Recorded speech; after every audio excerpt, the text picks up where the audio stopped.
Patay ka, Duterte!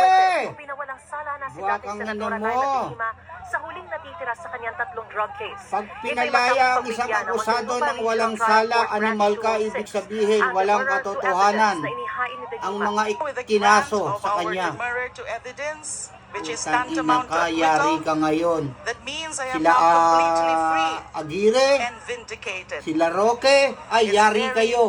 liberating. Lahat ng sangkot Ang dyan. demurrer to evidence ay motion na Damay inihahain ng kayo. depensa. Pagbalik Kung wala ni silang De Lima. mahinang ebidensya ng prosekusyon Naku, na hindi animal na nila kayo. kailangang magpakita ng sarili nilang ebidensya. Ang ikatlong Ay, kaso ay kaugnay sa umunoy patay ka, pakikipagsabuatan Duterte. Doon at ka na paggamit sa mga mamamatay inmates sa illegal na sa kalakalan ng droga konsumisyon. sa bilibid upang makalikom ng pondo para sa kanyang pagtakbo Ngayon pa lang, bilang senador noong inaatake ka na. 2016. Sa desisyon ni Presiding Judge Energito